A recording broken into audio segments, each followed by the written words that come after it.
예, 이번 시간에는 갈등론에 대해서 한번 선생님이 개념 정의를 해주도록 하겠습니다.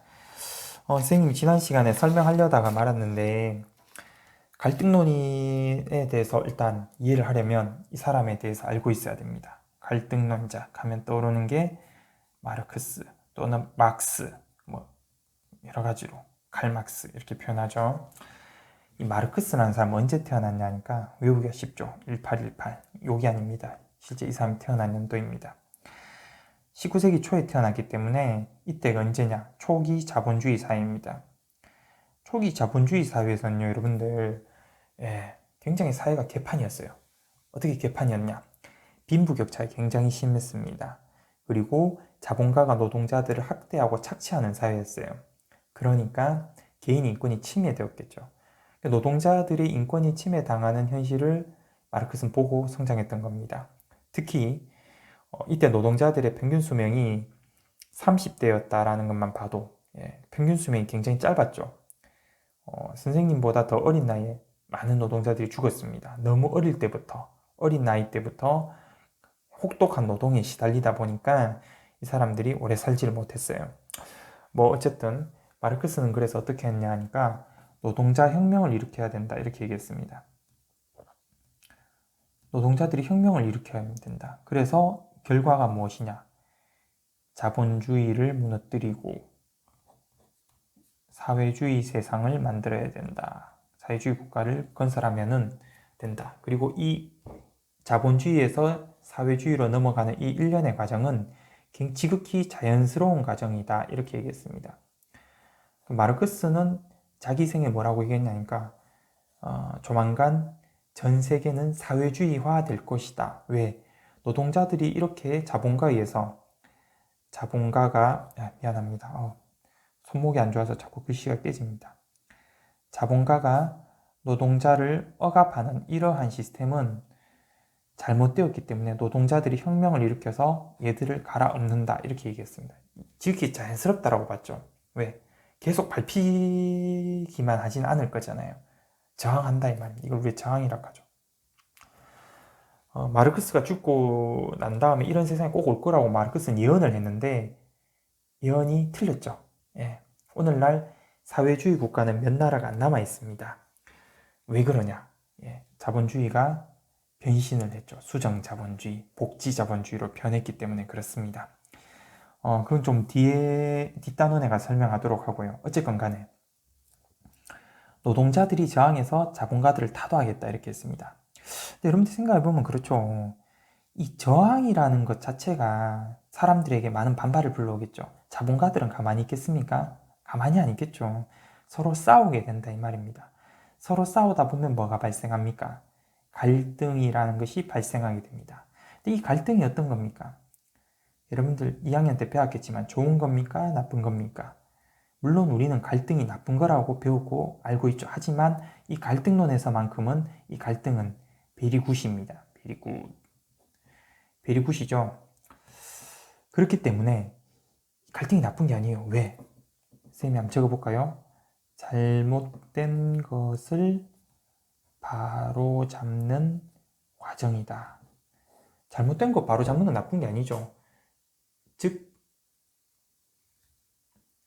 즉, 자, 그래서 이 마르크스는 잘못된 것을 바로 잡는 과정으로서 갈등이 필연적으로 발생하기 때문에 나쁜 것이 아니다. 이렇게 얘기했습니다. 그래서 갈등은 항상 일어나는 것이고 필연적인 과정이다. 이렇게 얘기했습니다. 자, 그러면 일단 마르크스는 자본주의는 무조건 잘못된 구조인 왜? 자본가가 노동자를 억압하는 시스템이니까. 이 둘은요, 절대 화해할 수 없습니다. 마르크스 입장에서는요. 마르크스 죽을 때까지 둘이 화해하는 거 못 봤거든요. 둘이 잘 지내는 거 못 봤거든요. 얘는 무조건 악의 축이거든요. 그렇기 때문에 이 자본주의는 무조건 개혁의 대상입니다. 뜯어 고쳐야 될 건 거예요. 그러니까 자본주의라는 사회 구조를 뜯어 고치자라는 것이 바로 갈등론의 시작입니다. 알겠죠? 자, 뭐 이 정도 보면 됐을 것 같은데 갈등은 나쁜 게 아니다. 그런 게 시험 잘 나옵니다. 자, 그 다음에 심지어는 갈등은 아까 여기 선생님 좋은 것이다 하면서 한 개 더 적자면 집단의 어떤 통합에 기여하고 뭐냐 발전에 기여한다. 이게 무슨 말이냐니까 여러분들 이렇게 볼 수 있겠죠. 학급에 어떤 문제가 있었어요. 근데 그 문제를 듣고 살았습니다. 근데 어느 날 선생님이 그 문제를 들춰내는 거죠.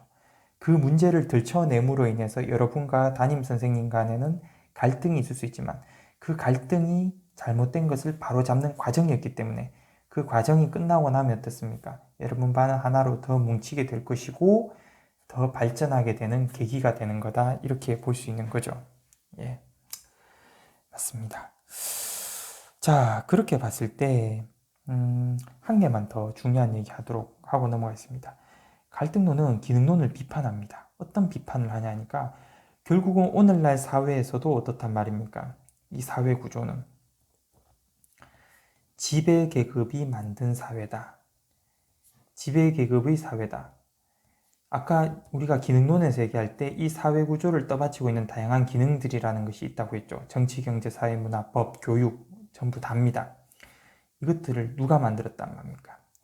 지배계급이 자기들 유리한 식으로 유리하게 조작한 결과물이다. 갈등론자들은 그렇게 얘기하죠. 그래서 심지어 갈등론자들은 뭐라고 얘기하냐 하니까 학교 교육도 부정합니다. 왜? 이 교육이라는 게 어떻단 말입니까? 있는 자들을 위해서 존재하는 것이다. 이렇게 보는 거죠. 선생님이 약간 조금 부정적인 얘기인지는 잘 모르겠지만 학교 교육을 비판할 때 이렇게 제가 많이 얘기합니다. 일단 여러 과목 중에서도 영어하고 수학을 예로 들어볼까요? 공교육에 와서 영어와 수학을 처음 배웠다면 따라가기 어렵죠. 그렇지 않습니까? 그래요? 잘 따라갈 수 있습니까? 쌤은 따라가기 어렵다고 생각하는데 대부분 학교에서 선행학습하고 오죠. 미안합니다. 학원에서 선행학습하고 오죠. 말이 꼬이네요. 그 선행학습을 많이 한 학생일수록 공부를 잘하게 되죠. 그러면 대부분의 학생들이 선행학습을 하게 됩니다. 그러다 보니 학교 선생님도 여러분들이 학원 가서 다 선행학습을 했다는 전제하에 수업을 하게 됩니다. 그러면 어떻게 됩니까? 다수의 학생들은 만족스럽게 잘 따라갑니다. 하지만 선행학습을 하지 못한 가정 형편이 어려운 학생들은 어떻게 됩니까? 수업 시간이 지옥 같겠죠. 배우지도 않은 내용은 선생님이 빨리빨리 스킵하면서 빨리 넘어갑니다. 수업에 따라갈 수가 없습니다. 성적이 좋지 않게 나옵니다. 그러므로 경쟁에서 낙오하게 됩니다. 어떻게 됩니까? 낙오자가 되는 거죠. 왜 너는 이 시스템에 잘 적응을 못하는 거니? 이런 손가락질을 받을 수도 있습니다. 하지만 알고 보면 다 뭡니까? 지배계급이 만든 시스템에 조작된 것에 의해서 우리가 놀아나고 있다. 이렇게 비판하는 겁니다. 사회구조 뜯어 고치자. 이렇게 얘기하면 모순이다. 뜯어 고치자. 이렇게 얘기하는 게 마르크스가 주장하는 겁니다. 그래서 무조건 갈등론에서는 이 사회의 시스템은 지배계급이 조작한 것이기 때문에 자신들에게 유리하게끔 조작한 것이기 때문에 이거를 또 고쳐야 된다 라는 겁니다. 알겠죠? 불공정하다 이렇게 보는 겁니다. 그리고 이 갈등론에서는 사회 문제를 어떻게 바라보냐 하니까 사회 문제를요, 아까 기능론에서는 개인의 문제라고 했죠. 하지만 사회 문제를 구조의 문제라고 보는 겁니다. 아까 예를 들었던 학교 폭력, 부적응 한번 예로 들어보겠습니다. 어떤 학생이 학교 폭력이나 부적응을 일으켰다. 이유는 뭘까? 개인의 문제가 아니고 구조의 문제라는 거죠. 우리 교육 시스템이 에서 낙오한 학생. 그럼 이 낙오한 학생은 왜 낙오했는가? 아까 얘기했다시피 가정 형편이 어려운 학생이 학교 교육을 못 쫓아가서 그렇다는 거죠. 그러면 그 학생의 가정 형편이 좋았더라면 이 학생이 학교 폭력이나 부적응 학생이 될 일은 없었다라는 겁니다. 그러므로 학교 폭력이나 부적응에서 자살하는 학생들에 대한 어떤 문제는 개인의 문제가 아니고 구조의 문제이므로 이 구조를 뜯어 고쳐야 된다. 그러면은 사회 문제는 사라지게 될 것이다. 그러면 근본적으로 구조를 뜯어 고치려면 뭘 뜯어 고쳐야 된다고? 자본주의 구조를 뜯어 고쳐야 된다라고 얘기해야 된다 이 말입니다. 예, 그러면 이 갈등론은 무조건 옳은가?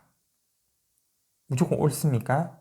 아니죠. 여기에도 뭐 비판점이 있을 수 있습니다. 비판점. 비판점은 뭐가 있을 수 있냐니까 첫 번째로 우리 사회에서 나타나는 사회 내의 협동, 조화, 협동 조합만 있습니까? 어떤 존속, 통합 이런 영역들이 많이 나타나죠. 실제로 우리 사회가 맨날 갈등만 빚는 건 아니죠. 협통하기도 우리 대한민국 국민들 얼마나 이 시국에 잘 협동하고 있습니까? 전 세계 많은 사람들이 코로나 때문에 힘들어하고 사망자가 늘어나고 있습니다. 왜? 우리 국가가 하라는 대로 잘 안 따라하죠. 우리 대한민국 국민들 어떻습니까? 이 어려운 국난의 시기도 조화와 협동을 통해서 잘 이겨나가고 서로 통합을 잘하죠. 그래서 이 사회가 잘 존속되는 겁니다. 이러한 면들이 있지만 우리 사회는 항상 내부적으로 갈등과 저항과 문제가 있다라고만 보는 관점이 갈등론입니다. 그러니까 이러한 면들을 다 어떻게 한단 말입니까? 경시한다라는 그러한 문제점이 있다라는 건 비판점이 있다는 거죠. 예, 뭐 갈등론에 대해 선생님이 잠깐 간단하게 다뤄봤는데 좀 더 세세하게 다뤄야 되지만 아무래도 언젠가 여러분들이 선생님에게 개인적으로 질문을 하게 된다면 선생님이 좀 더 자세하게 여러분들 옆에서 이렇게 뭐 써가면서 하도록 하겠습니다.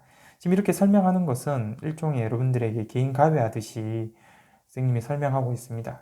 예, 그러니까 동영상 보고 공부하는 데 많은 도움이 되었으면 좋겠습니다. 오늘은 여기까지 하도록 하겠습니다.